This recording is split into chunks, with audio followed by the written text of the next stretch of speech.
आप सभी को नमस्कार। आप लोग को बता दें कि काफी लंबे समय के बाद दोबारा आप लोगों का क्लास चालू होने जा रही है और आज का जो क्लास होने वाली है वो कक्षा 9 के लिए होने वाली है। आप लोग को बता दें कक्षा 9 में एक टॉपिक है जिसमें से हम लोग ये देखते हैं कि कक्षा के आधार पर इलेक्ट्रॉनों को अगर हम लोग बांटते हैं तो उसमें से किस कक्षा में कितने इलेक्ट्रॉन होते हैं वो चीजें हम लोग इससे पता चलता है। साथ में हम लोग इससे ये भी कॉन्सेप्ट समझ में आता है कि किसी भी तत्व को हम लोग धातु, अधातु, उपधातु जो बोलते हैं वो किस आधार पर बोलते हैं, तो ये इसी के आधार पर बोलते हैं। अगर कक्षा के आधार पर आप इलेक्ट्रॉन को लेन देन करने जानते हैं, अगर कक्षा के आधार पर इलेक्ट्रॉनों को देने जानते हैं तो इसमें क्या हो जाएगा, इससे हम लोग धातु, अधातु, उपधातु का भी पता लगा लेंगे। साथ में हम लोग ये भी इसमें सीखेंगे कि धातु जो होते हैं उसके आयन क्या होते हैं। जितने भी धातु होते हैं जैसे सोडियम है, पोटेशियम है, नाइट्रोजन है, सल्फर है, ऑक्सीजन है, जितने तरह के आप लोग देखते हैं पीरियोडिक टेबल में यानी आवर्त सारणी में जितने भी तत्व मौजूद है उसमें, तो उन सभी तत्वों में हम लोग ये जानने का कोशिश करेंगे कि कौन सा तत्व धनात्मक आयन का निर्माण करता है तो कौन सा तत्व जो होता है वो ऋणात्मक आयन का निर्माण करता है। तो आज हम लोग उसी के बारे में देखेंगे। हम आप लोग को बता दें कि एनसीईआरटी बुक में अगर देखिएगा तो कक्षा 9 में इस तरह की चीजें हम लोग के पास दिया हुआ है। आज हम उसी को लेके आए हैं। अभी हम आप लोग को बस इसका एक बेसिक और इंट्रोडक्शन क्लास चला रहे हैं। इसके बाद जो क्लास चलने वाला है फुल चैप्टर चलेगा और जो जो चीजें मेन है जो परीक्षा की दृष्टि से आने वाले हैं उस तरह से हम आप लोग को तैयारी करवाएंगे, उस तरह से हम आप लोग को बता दें। आप लोग को ये भी बता दें कि इस चैनल के माध्यम से बहुत सारे कंपटीशन लेवल का भी बताया जा रहा है, जिसमें से हम लोग इसमें झारखंड टेट का भी तैयारी करवा रहे हैं। तो ध्यान दीजिएगा कि इसमें अभी जो चल रहा है वो क्लास के पैटर्न पर चल रहा है। इसमें से बहुत सारे ऐसी चीजें जो बता रहे हैं वो क्लास 9 के लिए बहुत ही इंपॉर्टेंट है। तो आप लोग चलिए इसको देखते हैं और सीखने की कोशिश करेंगे कि आखिर इसमें तत्वों पर जो आयन होते हैं धनात्मक या ऋणात्मक वो किस कारण से होता है। हम उसके लिए क्या क्या हम लोगों को बेसिक चीजें जानना होगा जिसके कारण हम लोग बहुत आसानी से उसको समझ सकते हैं। चलिए हम लोग सबसे पहले क्लास को शुरू करते हैं। आप लोग को बता दें कि यहाँ जो भी लिखे हुए हैं क्या लिखे, तत्वों का आयन निकालने का विधि या तरीका। आप लोग को बता दें कि हम लोग तत्वों का जो आयन निकालेंगे तो हम लोग कैसे निकालेंगे, किस तरीके से निकालेंगे जिससे हम लोग बेहतर तरीके से सीख जाएंगे। आप लोग को बता दें कि एक नील्स बोर थे, ध्यान दीजिएगा, हम जो आप लोगों को समझा समझते जाइएगा। नील्स बोर, तो नील्स बोर जो थे वो परमाणु के कक्षा को 4 भागों में बांटे थे। कितने भागों में? 4 भागों में। ये नील्स बोर जो थे वो कक्षा को 4 भागों में बांटे थे। कक्षा को कितने भागों में? 4 भागों में बांटे थे। जो चीजें अभी हम आपको समझाना चाह रहे हैं उस चीज को आप लोग समझिएगा। देखिए इसी के पैटर्न पर हम लोग क्या करेंगे, अभी हम लोग जब इसका आयन निकालना सीखेंगे तो इसी के पैटर्न पर निकालना शुरू करेंगे। तो कक्षा को जो 4 भागों में बांटा गया उसमें से कौन कौन सा था?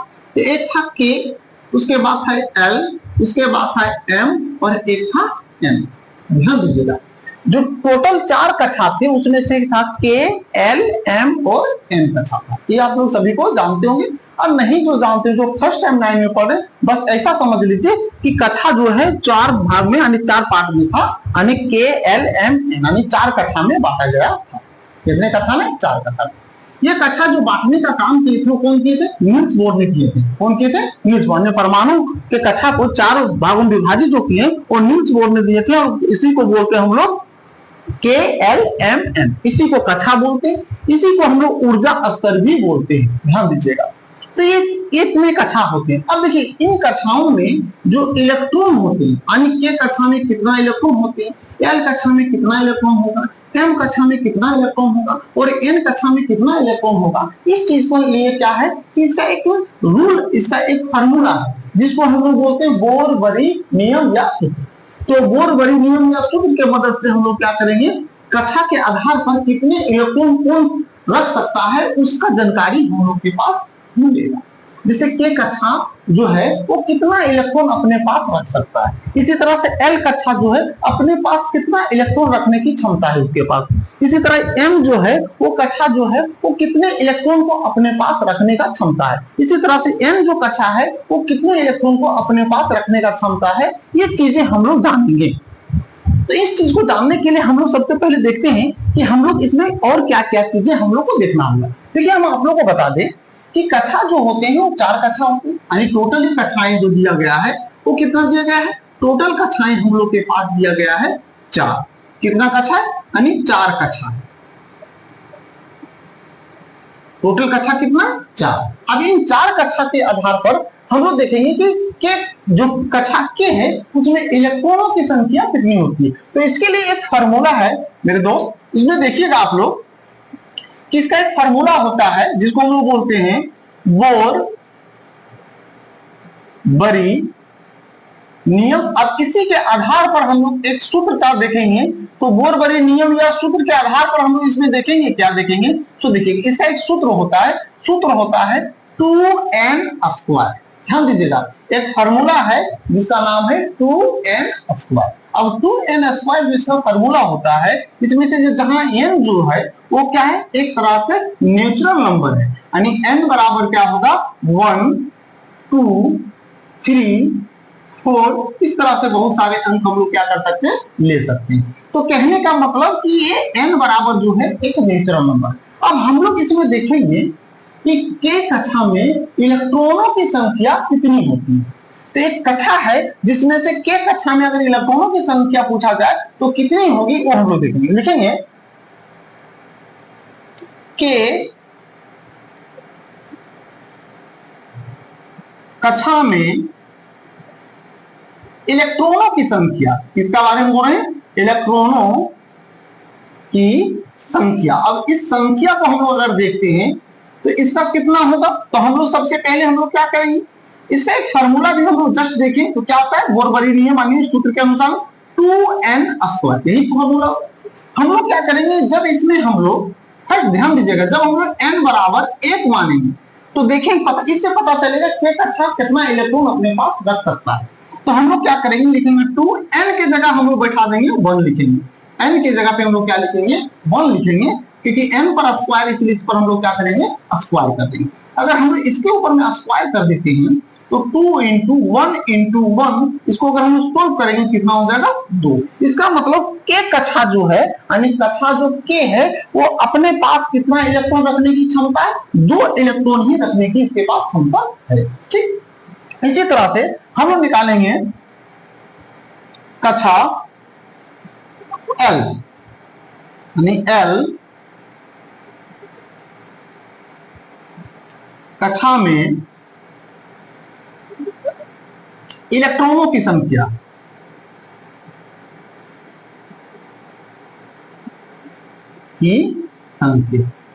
या इलेक्ट्रॉन की संख्या भी लिख सकती हूं। ठीक है, इलेक्ट्रॉन की संख्या।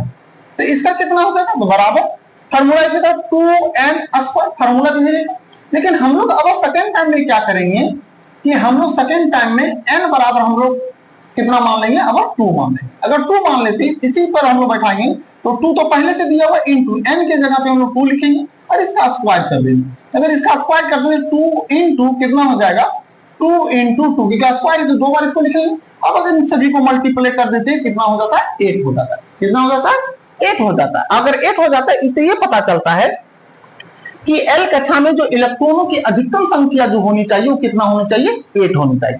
इसी तरह से अगर हम लोग आगे कर देखते हैं तो अगला इसमें देखिएगा, तो अगला में के बाद क्या है? M कक्षा। M कक्षा में इलेक्ट्रॉन की संख्या। अब इलेक्ट्रॉन की संख्या क्या? इसमें भी लिखेंगे 2n²। फार्मूला सबने बार बार बैठाते जा रहे हैं, क्योंकि ये हम लोग जानते हैं इसी फार्मूला पर हम लोग कक्षा का कितने इलेक्ट्रॉन कक्षा में रख सकते हैं वो चीज पता करना होता है, इसलिए इसी पैटर्न पर हम लोग करेंगे। अब इसमें हम लोग क्या करेंगे, अगर n बराबर हम लोग मान लेंगे, कितना मान लेंगे? n बराबर हम लोग 3 मान लेंगे, क्योंकि हम लोग 1 ले चुके हैं, 2 ले चुके हैं। अब हम लोग कितना लेंगे? 3 लेंगे। अगर 3 लेंगे तो देखिएगा 2 n के जगह पे लिखेंगे 3, इसका कर देंगे हम लोग स्क्वायर कर देंगे। अब लिखते हैं 2 × 3 को 2 बार लिखेंगे, 3 × 3 लिखेंगे। मल्टीप्लाई अगर कर देते 3 × 9, 9 दूना कितना हो जाएगा? 18 हो जाएगा। मतलब m कक्षा में इलेक्ट्रॉनों की जो अधिकतम संख्या होनी चाहिए वो कितनी होनी चाहिए? 18। उससे ज्यादा नहीं हो सकता है, उतना ही तक रख सकते हैं, उससे ज्यादा हम लोग नहीं रख सकते। इसी तरह से n कक्षा जब आ जाएगा, n कक्षा में इलेक्ट्रॉन की संख्या बराबर, इसका संख्या बराबर कितना हो जाएगा, इसका संख्या फार्मूला क्या होगा, फार्मूला हो जाएगा 2n², फार्मूला यही होगा 2n²। अब इसी पर हम लोग क्या करेंगे, फिर से हम लोग दोबारा लिखेंगे, जब n बराबर अगर हम लोग 4 मान लेते हैं तो 2n के जगह पे लिखेंगे 4, इसका क्या कर देंगे हम लोग स्क्वायर करेंगे। अगर स्क्वायर कर देते हैं तो देखिएगा 2 और 4 को हम लोग 2 बार लिखे, 4 × 4 तो कितना होगा, 4 × 16, 16 गुना हो जाएगा 32। तो इससे ये हम लोग को क्या पता चला, इससे पता ये चलता है कि कक्षा जो हम लोग ऊपर में देख लीजिएगा, जो कक्षा हम लोग बांटे या नील्स बोर के अनुसार जो परमाणु कक्षा जो बांटा गया है, परमाणु कक्षा के बारे में जो बताए उसमें से 4 कक्षा जिसमें जिसका नाम है K, L, M और N। अब आप लोग देखिएगा इस कक्षा में जो इलेक्ट्रॉन रखने की क्षमता है वो कितना, अधिकतम 2। L कक्षा में जो इलेक्ट्रॉन रखने की क्षमता है वो कितना है, 18, जबकि M कक्षा में इलेक्ट्रॉन रखने की जो क्षमता है वो कितना है, 18। और इसी तरह से n कक्षा में जो इलेक्ट्रॉन रखने की क्षमता वो कितना है, 32। इससे ये पता चलता है कि जितने भी कक्षा बांटा गया है उसमें से कुछ ना कुछ सभी में इलेक्ट्रॉन लेने की क्षमता है और सभी के पास एक अपना क्षमता है, और वो क्षमता जो है वो एक अधिकतम क्षमता के आधार पर देखा जाए तो K कक्षा में 2 ही इलेक्ट्रॉन हो सकता है, L कक्षा में 8 इलेक्ट्रॉन हो सकता है, M कक्षा में 18 इलेक्ट्रॉन हो सकता है और N कक्षा में 32 इलेक्ट्रॉन हो सकता है। ये सभी चीजें जो बता रहे ये अधिकतम रख सकता है, यही अधिकतम है। यानी अगर हम लोग को K कक्षा में बोला जाए तो ये अधिकतम रखने की इसकी क्षमता कितना है, 2 ही इलेक्ट्रॉन, उससे ज्यादा नहीं रख सकता। कम अगर मेरे पास इलेक्ट्रॉन है तो रख सकता है, लेकिन ज्यादा से ज्यादा वो कितना रखेगा, 2 ही इलेक्ट्रॉन रखेगा। इसीलिए इसको हम लोग बार बार बता रहे हैं कि अधिकतम का मतलब ज्यादा से ज्यादा उतना ही रख सकता है। अब इसमें आप देखिएगा तो 8 दिया तो इसका मतलब कि L जो है अधिकतम से अधिकतम, ज्यादा से ज्यादा 8 रख सकता है, 8 से और अधिक नहीं रख सकता। यानी अगर मेरे पास इलेक्ट्रॉन अगर 9 या 10 रहेगा तो हम L कक्षा में अगर 10 लिख देते तो ये नहीं रख सकता है, क्योंकि इसको रखने की क्षमता कितना है, इसको रखने की क्षमता जो है वो 8 ही है। उससे कम अगर रहेगा तो रख सकता है, लेकिन उससे ज्यादा अगर रह जाएगा तो नहीं रखता, यानी 8 से अगर ज्यादा हो जाएगा तो नहीं रखेगा। तो इसलिए कक्षा के आधार पर इलेक्ट्रॉनों को क्या किया जाता है, बांटा जाता है। और कक्षा के आधार पर जब इलेक्ट्रॉन को बांटते हैं तो K कक्षा को L कक्षा, M कक्षा और N कक्षा, इसको और भी हम लोग बढ़ा सकते हैं, K, L, M, N, O, P, Q और कक्षाएं भी बांट सकते हैं। जैसे जैसे कक्षाएं बांटते जाइएगा इसी फार्मूला के आधार पर आगे बढ़ाते जाइएगा।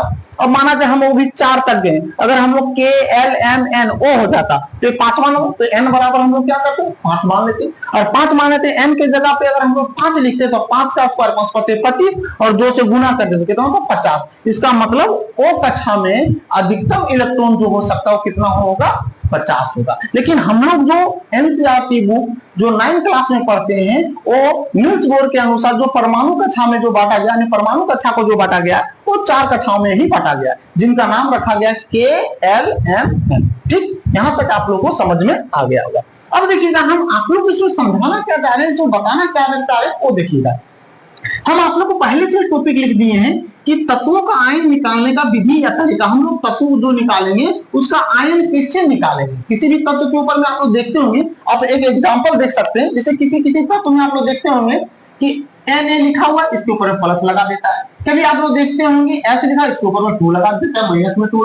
तो ये माइनस और प्लस जो आता है, ये सब चीजें जो आता है ये कैसे आता है, हम लोग इसको कैसे जानेंगे कि इसमें प्लस होगा इसमें माइनस होगा। तो हम लोग को इसको जानने के लिए सबसे पहले कक्षा को जानना बहुत जरूरी था, इसलिए हम आप लोग को सबसे पहले कक्षा के बारे में बताएं। अभी हम आप लोग को एक बेसिक कॉन्सेप्ट के लिए हम थोड़ा थोड़ा जानकारी दे रहे हैं। जब इस एक्सरसाइज को पढ़ाएंगे, जब इसके बारे में हम जो बताने लगेंगे तो आपको बहुत ही बेसिक और भी चीजें बताएंगे जिससे आपके लिए बहुत आसान हो जाएगा। इस बात को ध्यान में रखें। लेकिन ये कंपटीशन लेवल में भी ये इस तरह की चीजें हम लोग को देखने को मिलता है, समझने को मिलता है, इसलिए हम आप लोग को ये सब चीजें आप लोग को हम बता रहे हैं। लेकिन ये क्लास 9 का विज्ञान यानी साइंस का एनसीईआरटी बुक में आप लोग ये सब चीजें देख सकते हैं। 9 क्लास किसी भी क्लास का यानी 9 क्लास किसी भी माध्यम का, किसी भी मीडियम का हो, आप लोग को बता दें कि ये सब चीजें हम लोग को उसमें पढ़ने ही पड़ती है। ऐसा नहीं कि एनसीईआरटी बुक है तो उसी में पढ़ना, अदर बुक भी चलता है उसमें भी हम लोग परमाणु मॉडल के बारे में पढ़ते हैं, और उसमें हम लोग कक्षा के आधार पर जो चीजें कक्षा दिया हुआ 4 कक्षा उसके बारे में हम लोग जानते हैं और उसके लिए हम लोग को पढ़ना पड़ता है।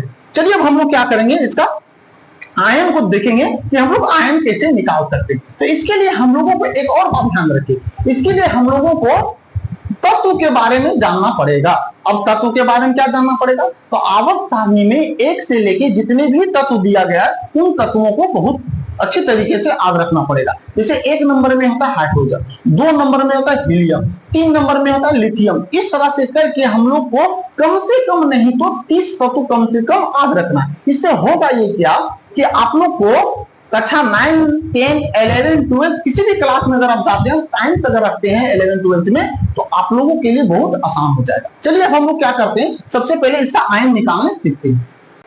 अब हम लोग देखेंगे क्या कि तत्वों के ऊपर जो आयन होते हैं उस आयन को हम लोग कैसे जान सकते हैं, उसको कैसे निकाल सकते हैं। चलिए सबसे पहले हम लोग इस कॉन्सेप्ट को समझते हैं। तो सबसे पहले इससे पहले हम लोगों को इस तरह से जो हम लोगों तत्वों का जो आवर्त सारणी दिया रहता है, जो तत्व के का जो परमाणु संख्या होता है उसको जानना बहुत जरूरी है। अगर तत्वों का परमाणु संख्या अगर नहीं जानते हैं तो फिर हम लोग कक्षा के आधार पर अगर इलेक्ट्रॉनों का पता करना चाहेंगे तो हम लोग उसका इलेक्ट्रॉन आसानी से नहीं निकाल सकते, ना उसको निकाल नहीं पाएंगे। इसके लिए हम लोग को तत्वों का परमाणु संख्या याद रखना जरूरी है, उसका सीरियल नंबर। यानी परमाणु संख्या है क्या, एक तरह से जो तत्व को लिखा गया है आवर्त सारणी में देखिएगा तो जो तत्व लिखा गया है वो कौन सा तत्व किस नंबर पर आता है उसी को हम लोग बोलते हैं परमाणु संख्या।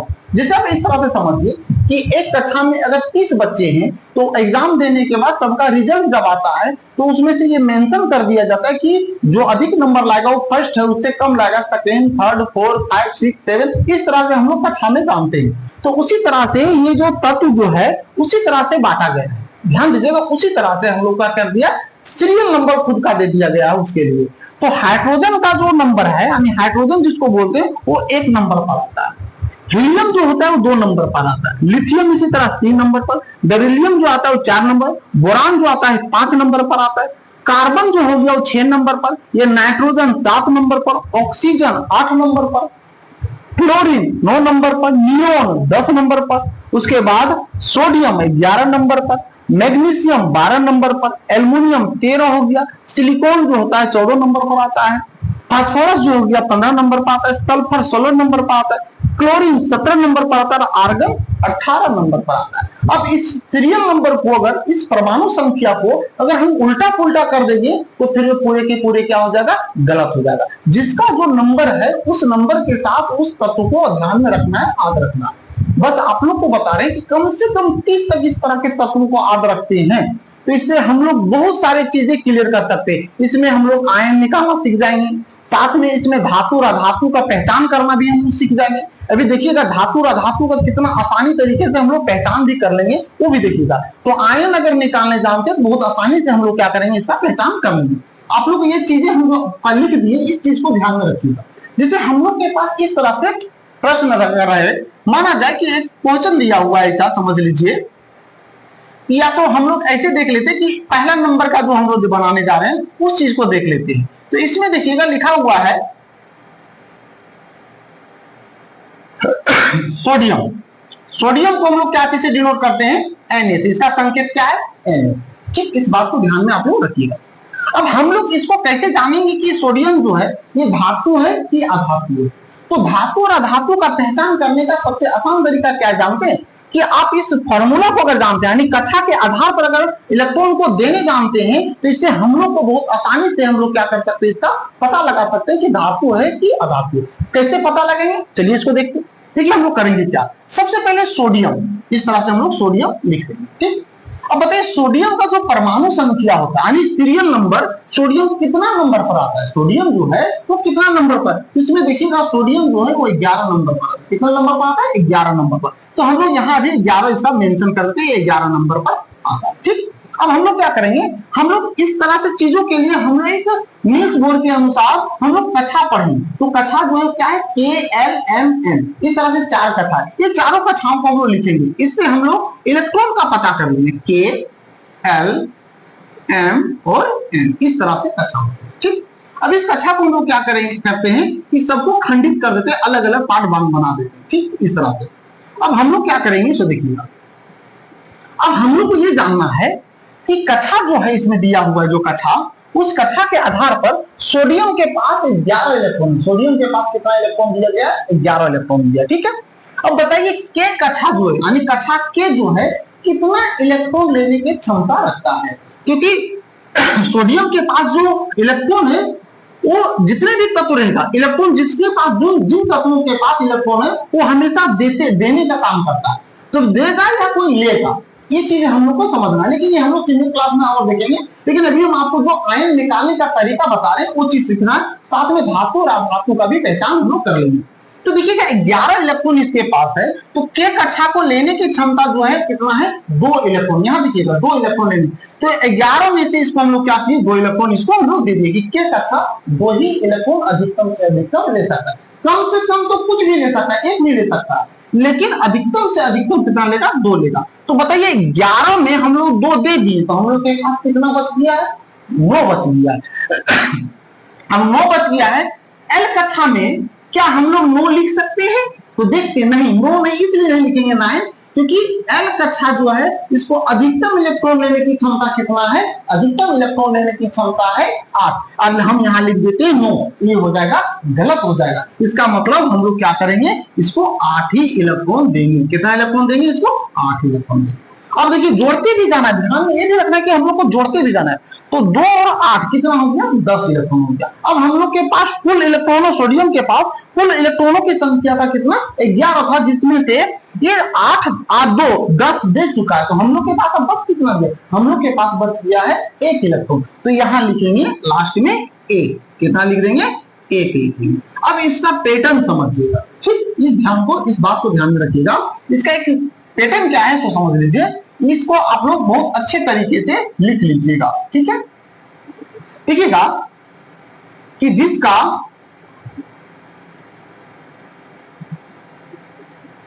अंतिम कक्षा में, जिनका अंतिम कक्षाएं, या तो ऐसा बोल सकते हैं जिनके अंतिम कक्षा में, जिनके अंतिम कक्षा में 1 2 और 3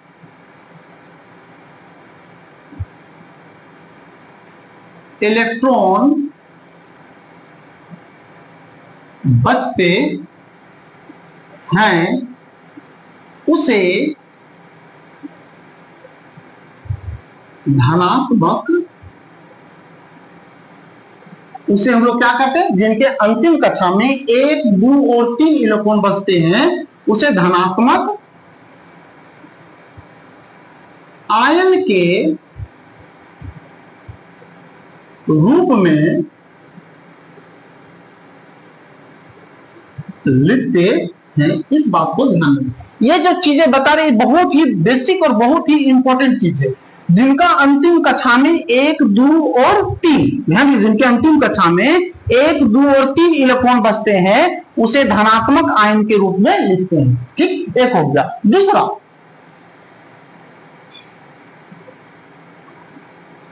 जिनके अंतिम कक्षा में, जिनके अंतिम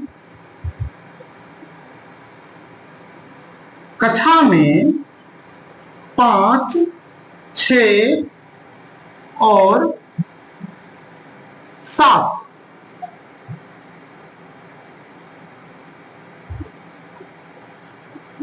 7 इलेक्ट्रॉन बचते हैं, उसे 8 से, 8 मतलब अष्टक, 8 से घटाकर ऋणात्मक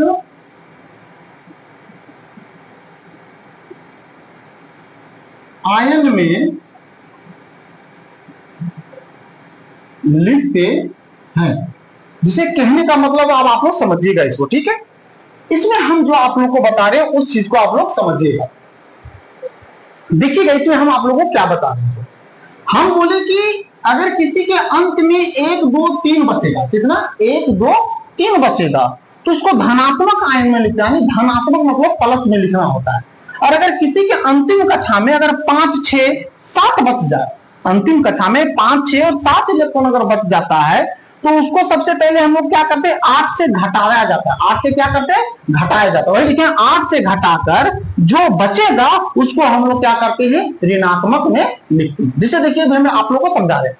इसका अंतिम कक्षा में कितना बच गया, देखिए इसका अंतिम कक्षा में बच गया कितना, 1। अब रूल क्या बोलता है कि 1, 2, 3 अगर बचेगा, 1, 2, 3 बचेगा, तो उसको हम लोग कैसे लिखना है, धनात्मक आयन में लिखना है। इसका मतलब इसे हम लोग लिख सकते हैं, इसको हम लोग कैसे लिखेंगे, इसको हम लोग लिख सकते हैं Na। अब लास्ट में कितना बचा, 1 बचा हुआ है, और जब भी लास्ट में 1, 2, 3 बचेगा तो उसको धनात्मक आयन के रूप में, धनात्मक का मतलब होता है प्लस में लिखेंगे। तो हम लोग क्या करेंगे, सोडियम के ऊपर में हम लोग प्लस लगा देंगे। अब इसमें के है, 1 है तो यहाँ आप 1 लिख सकते हैं, 2 रहेगा तो 2 लिख सकते हैं, 3 रहेगा तो 3 लिख सकते हैं। अब 1 लिखिए या ना लिखिए, क्योंकि प्लस लिख दिए तो 1 लिखेंगे तो भी, नहीं लिखेंगे तो भी चलेगा, ठीक है, क्योंकि प्लस मतलब 1 ही बताएगा। अगर हाँ, अगर 2 प्लस रहेगा, यहाँ 2 बचेगा तो हम लोग प्लस लिख के 2 लिख देंगे। अगर यहाँ 3 बचेगा तो प्लस लिख के क्या करेंगे, हम लोग 3 लिख देंगे, ठीक है। तो अब देखिएगा, जिसके ऊपर में आयन प्लस आ गया, इसका मतलब एक तरह से ऐसा समझ सकते हैं कि ये क्या है, ये मेरा धातु है। क्या है, धातु। तो 2 चीजें इससे हम लोग सीखें। क्या चीज सीखें, कि अगर किसी के ऊपर में आयन प्लस आ जाएगा तो धातु कहलाएगा। और दूसरी बात कि प्लस आयन कैसे आता है, तो कक्षा के आधार पर क्या करेंगे, इलेक्ट्रॉन को हम लोग देंगे, और इलेक्ट्रॉन को देने के बाद अगर अंतिम कक्षा में 1, 2, 3 बचेगा तो उसको प्लस आयन में लिखेंगे, और अगर नहीं बचेगा, अगर कहने का मतलब ये है कि उससे ज्यादा रहेगा, 5, 6, 7 रहेगा, तो उसको 8 में घटा के जो अंक आएगा उसको लिखेंगे, और उसको किस रूप में लिखेंगे, माइनस के रूप में लिखेंगे। इसे एक एग्जाम्पल और देखिए, जैसे हम लोग के पास अगर रहता क्लोरीन, क्या रहेगा, क्लोरीन। अब क्लोरीन अगर है तो इसको हम लोग कैसे सोल्व करेंगे, तो क्लोरीन को सोल्व करने का सबसे आसान तरीका ये है कि हम लोग सबसे पहले इसमें यह पता करेंगे कि क्लोरीन जो है वो धातु है कि अधातु, यानी इसके ऊपर में जो आयन होगा वो माइनस होगा कि प्लस होगा, क्योंकि हम लोग जानते ही नहीं। तो इसके लिए हम लोग को क्या करना पड़ेगा, सबसे पहले क्लोरीन हम लोग लिखेंगे। हम लोग जानते हैं क्लोरीन का परमाणु संख्या कितना आता है। इसमें देखिएगा क्लोरीन कितने नंबर पर आता है, क्लोरीन देखिएगा 17 नंबर पर, क्लोरीन जो है वो 17 नंबर पर आता है। इसका मतलब क्लोरीन का जो परमाणु संख्या है वो है 17। कितना है, 17। हम लोग कक्षा के आधार पर इसको हम बांटेंगे, K, L, M और क्या हो जाएगा, N कक्षा हो जाएगा। इन कक्षाओं को अलग अलग खंड बना देंगे, ठीक। बनाने का तरीका यही है। अब हम लोग क्या करेंगे कि हम लोग इसमें इलेक्ट्रॉन देना शुरू करेंगे। के कक्षा को जो लेने की क्षमता है 2 ही इलेक्ट्रॉन ले सकता है, के कितना इलेक्ट्रॉन लेगा, 2 लेगा। एल जो है अधिकतम कितना लेगा, यहां से समझ सकते हैं, एल जो है वो अधिकतम 8 ले सकता था, हम लोग इसको 8 देखेंगे। अब जोड़ के देखते हैं तो 8 और 2 कितना हो गया, 10 हो गया। इस बात को ध्यान में रखिएगा। जब 10 हो गया तो अंतिम कक्षा में अब कितना बचेगा, तो बताइए 8 और 2 10, तो इसके पास 17, 17 में से 10 खत्म हो गया, कितना बच गया मेरे पास, 7। अंतिम जिसे m को जो लेने की अधिकतम क्षमता है इलेक्ट्रॉन कितना, 18, लेकिन हम लोग के पास कितना बच रहा है, 7 ही बच रहा है। अब जितना बचेगा उतना ही देना पड़ेगा, क्योंकि हम लोग के पास 18 है नहीं, तो 18 दे नहीं सकते। तो क्योंकि 18 से ज्यादा नहीं ले सकते, 18 या 18 से कम हम लोग लिख सकते हैं, ले सकते हैं, लेकिन 18 से ज्यादा हम लोग नहीं ले सकते। इसीलिए हम लोग क्या करेंगे, इसका अंतिम कक्षा में 7 लिख सकते हैं। अब अंतिम कक्षा में अगर लिख दिए तो आप लोग को रूल क्या बताता है कि जिनका अंतिम कक्षा में 5, 6 और 7 इलेक्ट्रॉन बचते हैं उसे 8 से घटाकर ऋणात्मक आयन में लिखते हैं। अब कैसे लिखेंगे भाई, चलिए इसको भी देख लेते हैं। जैसे इसको हम एक शॉर्ट तरीका ऐसा समझिए कि अगर अंतिम कक्षा में इतना आएगा तो हम लोग क्या करेंगे, ये 8 लिख लेंगे और 8 में माइनस कर देंगे हम लोग 7। ध्यान दीजिएगा, 8 में किसको घटाएंगे, किस अंक से घटाएंगे, तो 8 लिखने के बाद जो अंक मेरा अंतिम बचेगा उस अंक को क्या करेंगे, 8 से घटा देंगे। तो 8 में से 7 जाएगा तो हम लोग के पास कितना बचेगा, हम लोग के पास बचेगा 1 बचेगा। कितना बचेगा, 1। घटाने के बाद जो चीज बचता है उसको हमेशा उसको ऋणात्मक रूप में ही लिखते हैं। अब इसको जब लिखने के बाद आएगा तो कैसे लिखेंगे, Cl, क्योंकि मेरे पास 1 बचा हुआ है, घटाने के बाद 1 बचा हुआ है, इसलिए यहाँ लिखेंगे माइनस। ठीक है, अब चाहिएगा तो इसके ऊपर में क्या करते हैं, 1 भी लिख सकते हैं। ठीक है, अब ये क्या है, ये मेरा क्या हो जाएगा, ये हो जाएगा आधातु।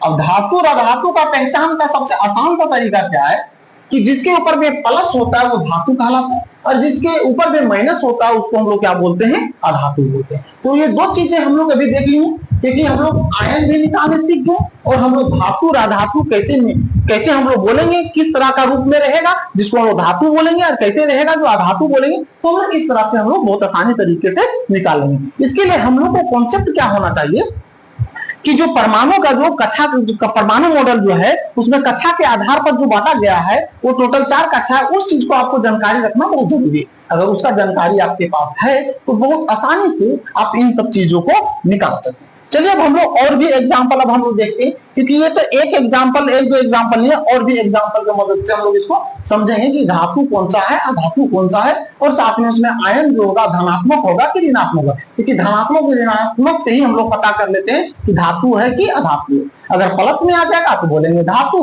और अगर माइनस में आ जाएगा तो क्या बोलेंगे, अधातु। ठीक है, चलिए अब आगे।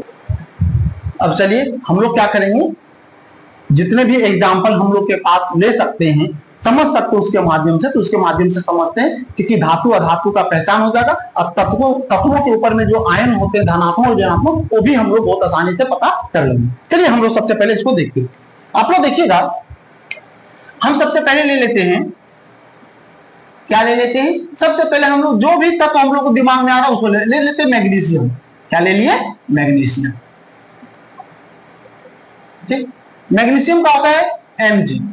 ठीक है, इसी तरह से हम लोग ले लेते हैं मैग्नीशियम के बाद किसका ले लेते हैं, चलिए ऑक्सीजन का ले लेते हैं।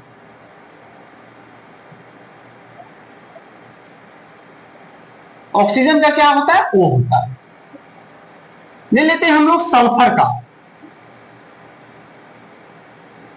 सल्फर का क्या होता है, S होता है। डिनोट हम लोग इसी से करते हैं, इसका मतलब इसका संकेत यही है। 4 नंबर हम लोग क्या करते हैं, तो देखिए 4 में हम लोग लेते हैं एल्युमिनियम का,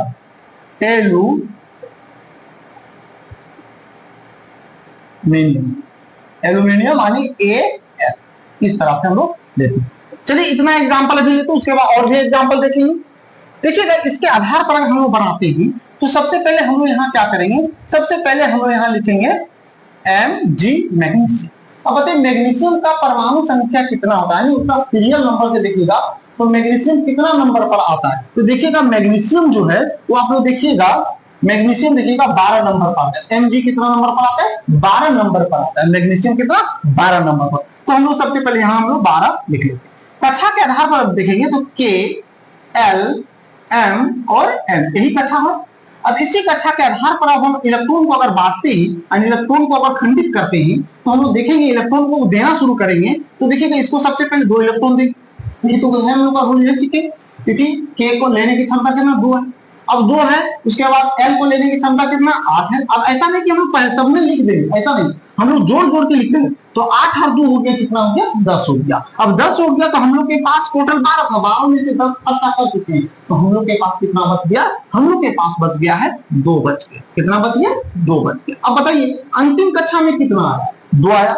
इस रूल को अगर आप ध्यान से पढ़ लेते हैं, समझ के रखते हैं, तो आप कभी भी आयन निकालने में गलती नहीं होगा। जिनका अंतिम कक्षा में 1, 2, 3 मिलेगा, जिसका अंतिम कक्षा का मतलब होता है कि इलेक्ट्रॉन को देते जाइएगा, लास्ट में जो अंक बचेगा, लास्ट में जो आएगा वही होता है अंतिम कक्षा। ये अंतिम कक्षा नहीं होगा, क्योंकि अंतिम कक्षा में क्योंकि मेरा अंक यही खत्म होता है, तो इसलिए इस पूरे सीरियल नंबर का यहाँ से जब हम इलेक्ट्रॉन देना शुरू करते हैं तो इसका अंत में जो आता है वो कौन आता है, 2 ही आता है। तो ये हो गया मेरा अंतिम कक्षा। तो मैग्नीशियम के अंतिम कक्षा में अगर इलेक्ट्रॉनिक विन्यास करते हैं, इसी को हम लोग बोलते हैं इलेक्ट्रॉनिक विन्यास। तो अगर हम लोग कक्षा के आधार पर अगर इलेक्ट्रॉन देना शुरू करते हैं तो मैग्नीशियम के वाला में अंतिम कक्षा में कितना इलेक्ट्रॉन बचता है, 2 इलेक्ट्रॉन बचता है। अब 2 इलेक्ट्रॉन वाला को हम लोग कैसे लिखना होता है, धनात्मक में लिखना। तो हम लोग कैसे लिखेंगे, लिखेंगे Mg और इसके ऊपर में लिख देंगे +2 लिख देंगे। क्या लिख देंगे, प्लस, क्योंकि अंत में बचा है 2, इसमें 2 लिखेंगे, और क्योंकि धनात्मक बता रहा है इसे धनात्मक। अब इसको ऐसे भी हम लोग लिख सकते हैं, देखिएगा इसको लिखने का तरीका इससे, या तो हम लोग Mg2 प्लस भी ऐसे भी लिख सकते हैं, या तो हम लोग ऐसे भी लिख सकते हैं, कैसे Mg उसके बाद लिख सकते हैं प्लस, ऐसे भी बहुत सारे किताब में लिखा रहता है। तो इस तरह से हम लोग आयन को लिख सकते हैं। और ये हम लोग क्या इसको बोल सकते हैं, हम लोग जानेंगे कि प्लस भी है, इसका मतलब ये क्या है, धातु है। क्या है, धातु। बात समझ में आ गया। चलिए इसी तरह से अब हम लोग ऑक्सीजन, अब देखिएगा ऑक्सीजन, ऑक्सीजन का जो परमाणु संख्या सीरियल नंबर वो कितना है, तो ऑक्सीजन का परमाणु नंबर संख्या जो है वो कितना है, देखिएगा 8। ऑक्सीजन जो है 8 नंबर पर आता है, इसका मतलब इसका परमाणु संख्या कितना हो गया, 8 हो गया। कक्षा के आधार पर बांटेंगे के, एल, एम और एन। अब इसमें हम लोग क्या करेंगे, सभी को हम लोग क्या करेंगे, इलेक्ट्रॉन देना शुरू करेंगे। के कक्षा को लेने की क्षमता 2 ही, अब 2 दे दी।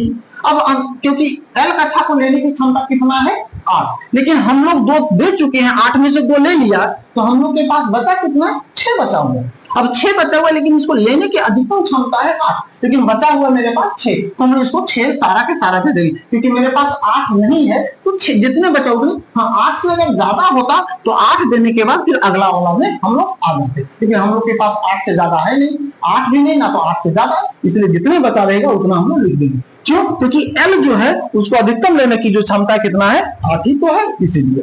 अब देखिएगा जिनका अंतिम कक्षा में 6 आ जाता है उसको कैसे बनाया जाता है, यहाँ लिखा जिनके अंतिम कक्षा में 5, 6, 7 इलेक्ट्रॉन बचते हैं उसे 8 से घटाकर ऋणात्मक आयन में लिखते हैं। अब हम लोग कैसे लिखेंगे, हम लोग इसको बहुत आसानी तरीके से लिखेंगे, हम लोग 8 में से 6 को क्या करेंगे, हम लोग सब्ट्रैक्ट कर देंगे, यानी घटा देंगे। अगर इसको हम लोग घटा देते कितना आ जाता है, 2 आ जाता है। इसका मतलब हम लोग ऑक्सीजन को जब लिखने के बारी आएगा तो कैसे लिखेंगे, ऑक्सीजन को लिखेंगे, ऑक्सीजन लिख देंगे, यहाँ -2 कर देंगे, क्या कर देंगे, -2। और ऑक्सीजन मेरा क्या है, तो ऑक्सीजन मेरा आधातु है, क्या है, आधातु। इस तरह से हम लोग, ठीक। सल्फर में आ जाते हैं, सल्फर, सल्फर का होता है परमाणु संख्या कितना होता है, तो सल्फर का देखिएगा, इसमें देखिएगा तो सल्फर कितना है, 16 नंबर में है, इसका मतलब इसका परमाणु संख्या कितना है, 16 है। कितना दिया हुआ है, 16 दिया हुआ है।